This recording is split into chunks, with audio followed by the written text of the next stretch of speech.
Alright, peace and greetings YouTubers. So I'll be honest, I was not initially planning to do a video on this specific subject because I'm not always trying to cover tragedy and sad things. Like, that messes up my energy sometimes. However, because there was so much foolery surrounding this entire tragedy and the aftermath, and it seemed that each day got progressively worse in regards to what was being told to us, I was like, you know what? Let me say my 2 cents on this. And so what's interesting is, first of all, you have so many people who are outraged because they're like, I can't believe the police lied. Like, they went up there and they told us one thing and they said that this happened and then it didn't really happen, and then they said that happened but that didn't happen.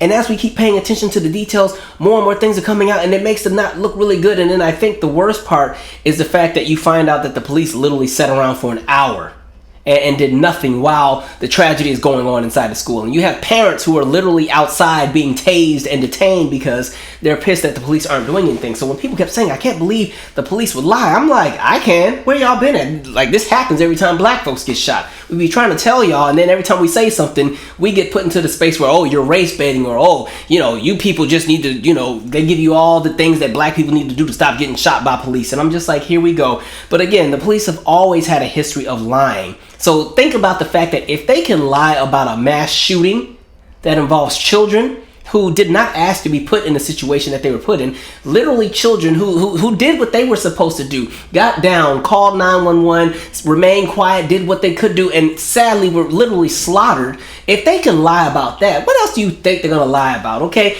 I'm still stuck on that same case where they try to convince us that they literally detained a man for a marijuana charge and somehow he shot himself in the back of the head in the back of the police cruiser while handcuffed. And I'm like, wait a minute, so didn't y'all frisk and pat him down before he got in the car? Where would he get a gun from? Secondly, nobody's going to kill themselves over a misdemeanor marijuana charge, especially in an area where there wasn't a 3-strike system, please. But to my main point, it's just like, it was just like absolutely out of pocket. And then for me, the most triggering piece in all of this is, again, the fact that the police just stood around and did nothing. You know, and then now all of a sudden nobody has an answer in regards to what really happened. Oh, well, we were waiting for intel. We were waiting for equipment to come. Well, I thought the commander was going to tell me to tell them that they're going to go next. Cause we going to, well, I thought everything was clear. I'm like, everybody's over here fumbling and trying to get their excuse right. And I'm like, this is the nonsense we're talking about. Because again, let's be honest.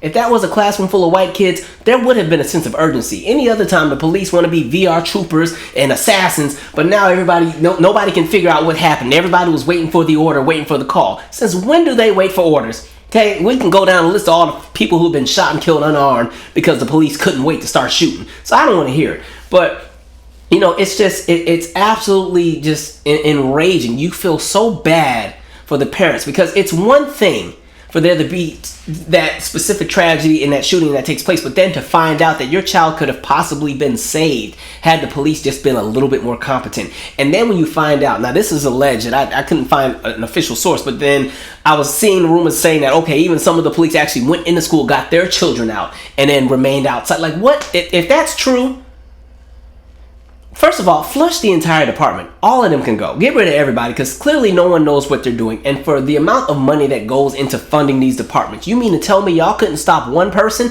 and it was 20 plus of y'all? Like, really? Okay. I mean, y'all literally have social media posts with y'all bragging about the SWAT teams and the gadgets and the equipment y'all got and all this military grade equipment y'all normally have that you can use on black protesters. And now there's literally somebody who is an actual threat, who's actually shooting and killing people. The fact that you have kids on the phone with 911 calling multiple times, please send somebody, please send somebody, please send somebody, and y'all couldn't get the job done. Like, oh. So then we get ready to witness what's next, which is that cycle we see every time one of these tragedies take place, right? So the initial tragedy takes place, and then the next step is all of the elected officials who are bought out, who are not going to do anything about what just happened. They're going to pretend to be so concerned because, you know, they're so virtuous and so godlike. And oh gosh, me and my wife, we lit a candle and we cried and held each other in our arms as we cried and thought about all the children. Just so many thoughts and prayers. And I just want everybody to write down on a piece of paper how blessed they are to be with their loved ones because this is so sad and we must come together in unity. You know, the same speech you're going to get every single time, because again, these folks are bought out. There's never going to be a conversation around guns, because no, that's going to mess up the money. So let's go and play into this cycle. So the next step in the cycle, after the thoughts and the prayers and trying to pretend to be godlike and everything else, is now we need to find some things to blame. So okay, let's go for the mental health, right? Mental health. Let's blame the mental health. And so that's interesting, because you saw the Texas governor start talking about mental health, and I'm like, Texas is ranked 50th in regards to support and resources for people with mental health. So clearly that's on your administration. So what y'all gonna do about it? So are you saying indirectly that you take the blame on this? Is that what we're getting at? And then the other piece, again, we watched your administration cut $211 million from the resources that would have gone to services to help people who have mental health issues. If they don't do the mental health conversation, then they paint the picture of, oh, they were bullied as a child, and you know, they didn't have money for clothes, but somehow they got money to buy two AR-15s and all kind of special bullets and combat gear and everything else. And for me, I'm like, even if you're bullied, I don't understand the correlation of being bullied and then you go and you shoot up an elementary school, a bunch of folks you don't know. What did the children do? They were minding their business. So I don't want to hear that conversation either. They tried that with Columbine. And that narrative is something that everybody bought into. Oh, the Columbine kids were bullied for all these years as far as the two shooters. And it turned out they were like some freaking racist bullies, you know, building a bomb in the basement. But, you know, let's turn the narrative around and give them sympathy. And so they'll sit here and they'll spin and put out all these little goofy narratives. And then if that doesn't work, the next step is, now we need to blame, you know, some bigger entities. All right, it's the rap music. You know, it's that rap music, the video games. And, you know, we need to be focused on the crime in Chicago, that black on black crime in Chicago. Because for some reason in this country, every time a tragedy happens and smoke comes to a lot of these people who are elected, the first thing they want to go to is the violence in Chicago, because all of a sudden they care about Chicago. It's interesting that Chicago is only brought up as a response to a critique of something totally unrelated. How did Chicago become a part of this conversation? Please. I was sitting here watching, you know, the press conferences, and you literally watched the governor start talking about Chicago. I'm like, first, and it's not even that, because even when you look at what happened with Buffalo,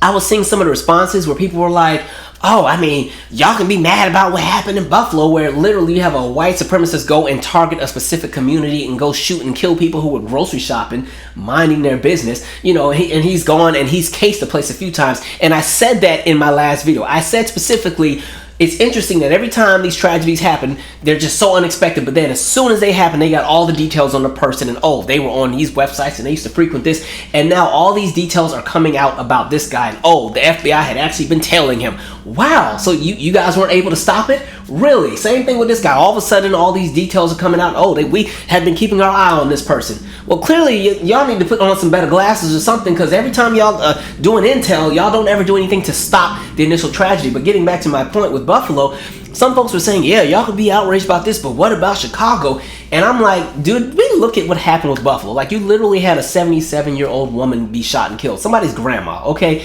It is not the burden of a 77-year-old grandma to fix the outcomes of structural issues that lead to intra-community violence through proximity, okay? That burden is not on her. In addition, multiple things can be true at once, and one of the things people never talk about in regards to violence in Chicago or Baltimore or wherever it is, there are tons of grassroots organizations that fight and aim to stop community violence, but they never get the support, they don't get the funding, politicians don't get behind them, nobody pays them any attention because they want to consistently use these places as a scapegoat to kind of run away from responsibility from larger conversations. That's what that's about. So cut the crap. And if we want to talk about Chicago in regards to death rates per capita per 100,000 people, Chicago ranks 26 when you start talking about cities larger than 100,000, okay? San Bernardino has a worse rate than Chicago if we want to go there. So does Shreveport, Louisiana. So like, folks just be saying any and everything. So, you know, they'll keep doing the blame. And then if that doesn't work, now it's because there's not enough prayer in the schools. We took prayer out of the school and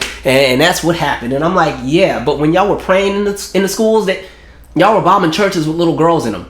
The Klan prays to Jesus. So I'm trying to figure out how this works. Like, man, is heaven going to be segregated or what? Because, all right, y'all in this prayer in the school, if you really think that's going to stop mass shootings. Okay. So again, the politicians are going to find every reason to stay away from the conversation around guns, because and what's so funny is the conversation around guns is multi-layered. There's no one size fits all conversation about it. There's so many different directions the conversation can go in, because in the United States, we're a place where there's literally 3 guns for every person. So it's not like, there's going to be a one size fits all solution to anything, because it's going to be a very complicated conversation to have in regards to what the best solution is. But they don't even want to have that, because again, it goes against where the money is coming from, which I'll get to in a second.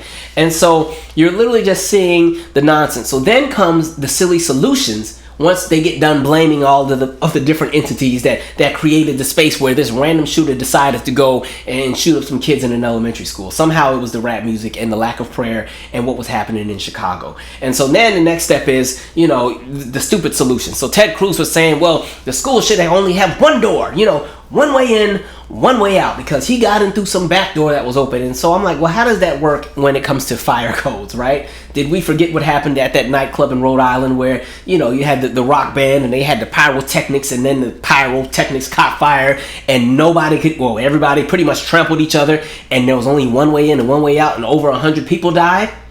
And those were adults. Those are adults who are a little bit more sensible than children in regards to chaos and tragedy when something terrible happens, all right? When there's something that sparks chaos, one door is probably the worst thing you want to have. Like I told you guys, I was at that Nats game last summer when, there were gunshots outside the stadium, and then the people in the baseball stadium thought that there was like sniper shooters in the game, and you're watching like 30 people just lose their, it's chaos. So one door is not going to work, Ted. Sorry, that's a stupid idea. You know what I mean? Or you hear the other conversations. Now you're hearing the narrative of, the schools need to be hardened. And what that means is, you need to pretty much have armed guards at the front door. Only one entrance, one way in, one way out. But then in regards to that, anytime there's a conversation about what the schools need, like as far as actual supplies and things, y'all want to cut the budget. That's the first thing that gets cut every time they lay out, what the planning and strategic planning is for federal or state or local budgets. The first thing that always gets cut,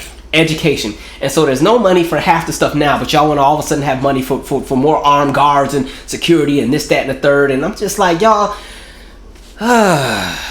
it's a headache, And then the next step was, well, let's arm the teachers. Get the teachers guns. The teachers need guns, because they're going to keep pushing this narrative of good guys with guns will stop bad guys with guns. And it's like, we saw that it did not work in Buffalo, right? The good guy with the gun tried his best, but he was out-armed by an AR-15 with a handgun. It wasn't going to work. We saw what happened in Parkland. That good guy with the gun just ran. He heard the gunshots and was like, this is too much for me. I'm out of here. Let me go. All right? We saw even in this specific instance, again, the good guys with the guns, where were they? Right? All these people, the police were literally in the building with the guns, and they had multiple people. They had backup. They could have been in different little spots, and you stand here, I'm going to spot you. And what happened? And so it's stupid. So now we're talking about arming teachers. Like, first of all, I'm just thinking back to my kindergarten year. I had this teacher named Miss Purdue. Now, I went to, it was a school called Beechwood Elementary on Joint Base Lewis McChord back in the early 90s. Well, it was Fort Lewis back then. Miss Purdue was already at retirement age when I had her for kindergarten. I don't think she's alive today, but I'm just thinking back in the day, if something would have happened in kindergarten, she was not going to be in a capacity to take down any kind of shooter with an AR-15, because she was just, she was a lovely old, and mind you, this is the era when like the teacher used to come to your house for teacher conferences. Like, this is that era. Like, she was that kind of older traditional woman. Like, she came to your house for the parent teacher conference and stuff like that, but like she couldn't really move around a lot, and she's very stationary and very kind of slow and reserved, and like the only time that she had any element of excitement was when we did the little chrysalis with the butterflies. That was about it. Miss Purdue, God forbid, if something were to go down, she wasn't gonna make it, and all of us would have been sprayed. So I think that's a stupid idea. Secondly, everybody is not in a capacity to just handle a weapon and want that kind of responsibility. That's a very stressful situation to be in, because again, like in a moment where you have somebody with, an AR-15 or whatever, no teacher wants to try to risk shooting somebody and then missing or pissing off the shooter. Now he gonna shoot some more people. And again, we gotta think like it only becomes more chaotic. And because some folks were saying, oh, well, maybe we should have, retired vets in the classrooms. And I'm like, oh, so all the people with PTSD. Right, so we want all of them in the classrooms and in the cafeterias. So as soon as somebody drops a lunch tray, they're going to pull out a gun ready to spray everybody because they're having flashbacks. That's what we want to do. Or the fact that there's going to be multiple incidents where teachers start shooting students. either because the teacher felt threatened for their life or the students started fighting each other and they didn't know how to break up the fight. There's going to be all kind of situations that take place, or the teacher shoots a gun for some random reason and it ricochets and hits the student. Like, that's a stupid idea. Like, I don't get it. There's so much nonsense in all this. And in regards to teachers, they already don't get paid enough. Now you want them to be G.I. Joe freaking military troop combat snipers and Terminators and everything else, Mission Impossible, and they already got to run a classroom with 39 students in it trying to teach algebra. Really?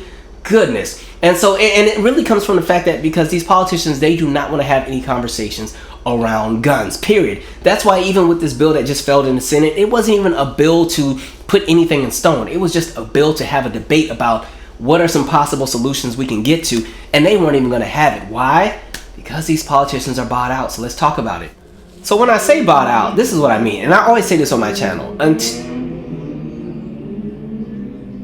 Until you take the money out of politics, these politicians are always going to be compromised, bought out, a shell of what it was that they initially were when they decided that they wanted to get into politics, or they're going to be corrupt because, again, as long as you have lobbying groups lining their pockets, they're not going to budge on certain things because now that's their livelihood. Question why you have so many politicians who are worth 8 figures, 9 figures. But again, when you talk about what the salary is of a senator or somebody in Congress, it's $174,000. Okay, remember, money creates money. And so a lot of these politicians who have gotten extremely wealthy, that seed money that came from lobbying groups that helped to fund their campaigns, helped to open doors and create gateways for additional ways and streams of revenue. And so these politicians aren't budging on certain things. And that's why you can have so many politicians literally hear the cries of the people depending on whatever the social issue is, and they're not budging on it, period. All right. And if they do have to talk about something like gun control, they're always going to come from this very extreme fear-mongering talking point because they want to specifically capture the loudest demographic that they know will have their backs and kind of play into that role, because there is a specific pocket of the population who has created a space where their entire identity is their guns. And this is the demographic of people who go to Subway with a bazooka.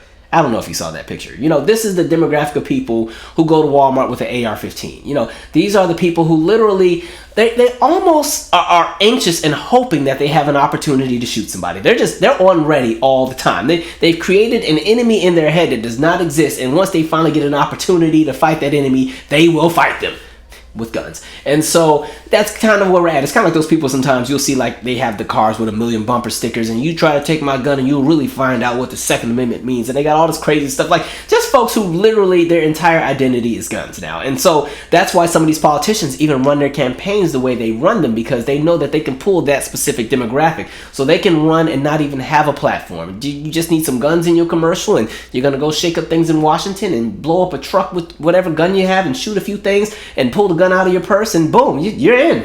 You don't have to talk about education or healthcare, none of that crap. Just make sure that my guns are protected. And so that's where we're at. And so now we're in this space where when we get to these conversations about these mass shootings that keep happening at schools or public places, you know, a conversation about children who have literally been slaughtered gets tainted by grown adults who want to center themselves in the argument because they think somebody's trying to take their guns. Like, that's where we're at. And again, like I said, I'm from Washington State. I'm from a place where everybody had guns. Like, it's natural for, depending on where you're at, because if you don't live in a metropolitan city and you live further out, yeah, you want to have a gun at the house just to be safe. Like, I grew up in a house where everybody had guns. And it's not about taking guns, but it's about recognizing that if you're going to have certain types of weapons that are capable of killing dozens of people in a handful of seconds, maybe we should ensure that the precautions are there to ensure that the most loony people don't get their hands on these kind of weapons. And even when it comes to the vetting process, let's make sure this isn't something that people can go and do in 5 minutes. There's no reason why you should be able to just go and get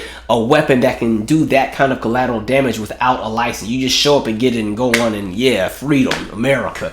As a, you know, and then in regards, think about like how much you have to do to get a driver's license, especially when you're 15, 16. You know, you got to go and get the permit and do the drive training and this, that, and the third, and take a written test and then do a driven test. And there's only so many mistakes you can make before you have to stop and then do it again. And if you have to do it again, you got to wait a few weeks. And that's for the driver's license. Think about all of the other precautions that take place and all the steps you have to take in other things. But right now we're in a space where some of the most intense weapons, depending on where you live, it's you don't even have to have documentation. Just go ahead and take it. How much Boom. And so that's kind of the issue, and that's the conversation people are having. And I want people to also understand, follow the money. Because these politicians are not that pressed about the Second Amendment. The Second Amendment just brings in revenue because, again, there's lobbying groups that are backing it. You don't see politicians breaking their neck to fight about the Fourth Amendment. All right, legal search and seizure. You don't see them going and having political ads where they stand in apartment complexes that have been raided by the police because the police had intel about an apartment or two doing some kind of drug cartel stuff, and so the police go and raid the entire apartment complex, destroy literally every unit, destroy what the people's livelihood is, and then almost condemn some of the buildings, and then some people are left homeless. You don't see the politicians standing in those apartment units and having a political ad saying, I'm going to ensure that everybody's Fourth Amendment right is protected because that's the way of America. You never see that. Why? Because there's no money in the Fourth Amendment. There's no lobbying groups that are going to throw money into the idea of ensuring that, illegal search and seizure is not something that, goes in and terrorizes the people. That's not profitable enough. You're not going to see them go and break their necks for the Sixth Amendment. You know what I mean? So the right to a fair and speedy trial. You didn't see these politicians breaking their necks when they found out about Khalif Browder sitting in Rikers, for almost 2-3 years waiting to go to trial because he allegedly stole a backpack, which he didn't do. Nobody said anything. They were silent. There should have been outrage. I mean, if we're this gung-ho about the Constitution and all the amendments, then we need to give the same energy to all of them, right? So, I mean, Ted Cruz and Tom, all these different folks, they should have been, at Rikers outside protesting. They should have been loading up the troops because we need to talk about the Sixth Amendment, right? Like, you don't hear anything about that, or even when we talk about the Eighth Amendment, right? So, no excessive bonds or bails or cruel and unusual punishment. They're silent when people get shot unarmed by police and they didn't even do anything. Silence. If anything, they'll go back and start bringing up the Second Amendment and saying, hey, this is why more people need guns, so these violent criminals on the street don't come into the place where, now our police can't do their jobs because there's just so many criminals out here who just have taken control of the system. Like, there's no money to be made from the Eighth Amendment or the Sixth Amendment or the Fourth. But you know what that Second Amendment is? Ooh, that's a nice cash crop right there because the NRA got money. So, yeah, let's go ahead and be passionate about that. Just follow the money. Anyway, like I said, all of this is sad, and the worst part is I don't think much is going to change. You're seeing a lot of the politicians talk about, oh yeah, it feels different this time. We're really going to think about doing something different. I'm like, okay, y'all say that every time. Y'all are giving some real Susan Collins energy, because she's always concerned, and then I'm concerned, I'm concerned, I'm so concerned, and then be concerned and ain't nothing changed. Playing them same games because she collecting the money too. Everybody corrupt. Get rid of everybody. Like, I'm tired of it. And so sadly, children have become collateral to the foolishness of adults. And I think that's the sad part in all of this. No matter where you stand politically, I think most of us can agree that most people just want to be left alone and they just want to live their lives and be at peace.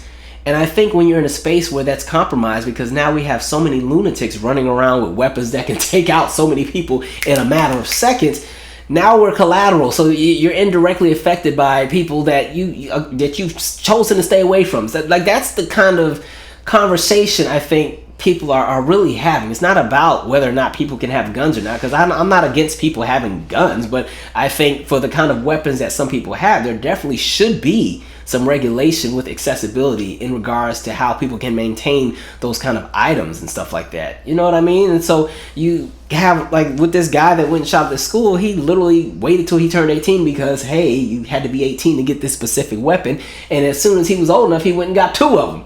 I was like, that wasn't the red flag right there. And just, again, we'll see how this unfolds. I don't like these crazy political conversations because people get stupid. Wait till you see the comment section on this video about 5 days after I upload it. It's about to be tribal. Because, again, we're now in a space where these conversations have become so tribal, where it's people, again, make their entire identities around certain political beliefs. And I'm just like, okay, y'all enjoy. Anyway, condolences to everybody who's been affected by all of the nonsense that has been taking place for the last few weeks. It's sad that children cannot even learn in the classroom, and it's even worse that some lunatic who, whatever issue he had, for some reason, the children had to be the collateral. He couldn't just go and deal with his business. Hell, he shot his grandma. I said, what? You shot who shoots their grandma? Whatever. Anyway, I'm out. Share your 2 cents. Subscribe.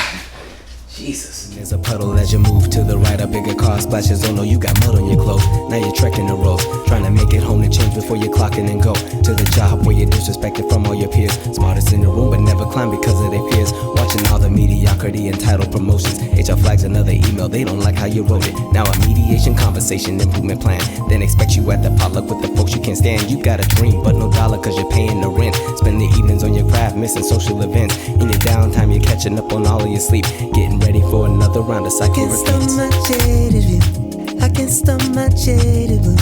I can't stop my jaded. I can't stop my jaded. I can't stop my jaded view. I can't stop my jaded blue.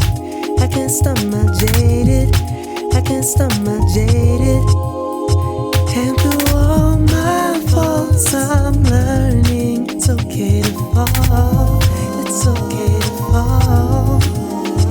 And with time complete my journey. Embrace it all. Embrace it all. They tell me this is life. They shoot away your brother, claim he had a knife. The flashing lights pollute the night, and now the fight for justice. Man, oh, so many tears, and it's still above the law. Been for so many years. See the problem so much greater than